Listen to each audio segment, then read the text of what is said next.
kay naatay mga kaubanan gikan sa ato gyud nga distrito. Muna kung atong i-paraphrase ang mao nga teksto nga pagkamaayo, pagkanindot o pagkamaayo sa usa ka distrito nga magkahiusa.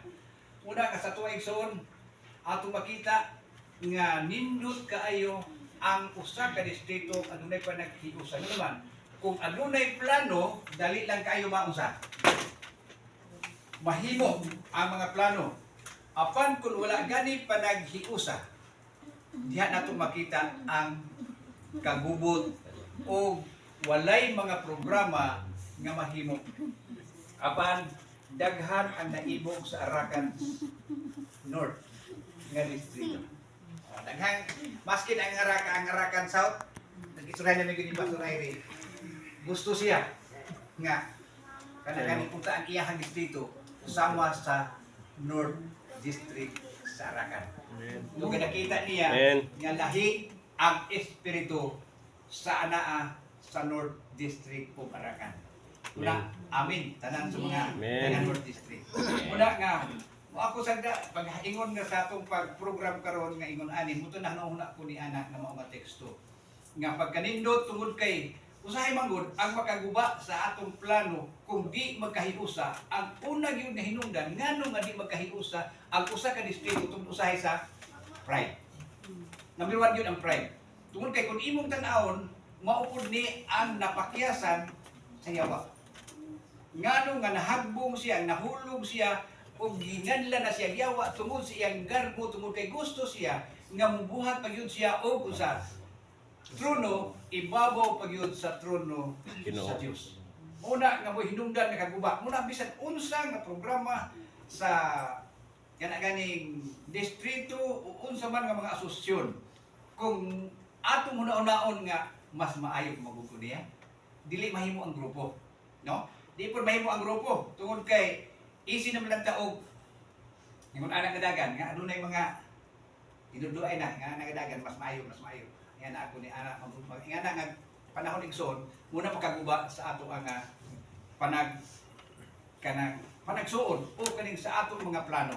Muna nga sa ato nga nahimo karon usa ka dako nga panalangin kanuman tungod kay atong nabatnan isip usa ka panimalay sa Dios usa ka distrito nindot kayong tan-aw daghan ang maibog igsoon nga ang usa ka distrito makapurma usa ka grupo ingon ani kay kasagaran yun isa ka simbahan lang. Isa ka simbahan lang, na isa yung mga singing group. Kaya sa una, ang Tagum Center, sa una, dito po Tagum Center. Sa isa ka simbahan, 7 ka buok ang singing group. Isa lang ka simbahan, 7 ka buok ang singing group. Kaya ang Regent Melody, 2, may media ang Regent Quartet o ang singing group na apil ng mga babae. Naapay Ladaran Sister, naapay couples. Pinagana ang mga singer. Muna na kadaghan, isa ka simbahan, 7 ka buok singer. Muna, ato makita nga pero sa ato dinhi district ang Arakan North District adunay singing group busa ato makita nga kun walay panigugyon ug walay panagkauyon sa ato nga distrito dili mapurma ang atong grupo.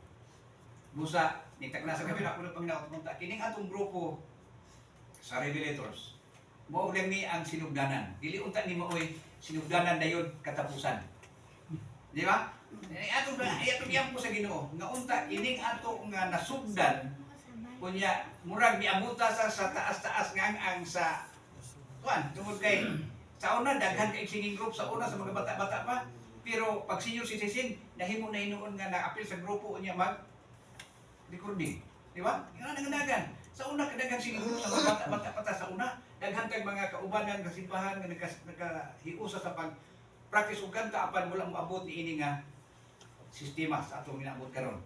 Muna atong iampo gyud sa Ginoo sa kanunay nga unta ang panaghiusa o pagsinabtanay sa atong nga grupo magapabilin aron kay nindot kaayong lantawon ngadto sa gawas o ilabi na sulod sa iglesia kung kita magakahiuyon kanaganing magpuyo nga malinawon tungod kay walay pataasay, walay paingon nga makiyana kun dili usa ang tumong atong kanta, usa ang tumong, usa ka pagtuo, usa ka tumong, usa ka pagtuo. Yato niya ang atong handom. Nga ang atong handom ug tumong mahiusa kita sa atong pagtuo ug diya sa grasya sa Ginoo unya atong iampo nga kini atong kung magabadayon hangtod yun sa pagbalik sa Ginoo nga kining talento nato sa pagkanta magamit alang sa buluhaton. Aron matiwas ang buhat sa Ginoo, kitang tanan makapaulit na sa langit nga atong ginhandom. Amen. Big response sa mensahe ni Brother Moody, kung sa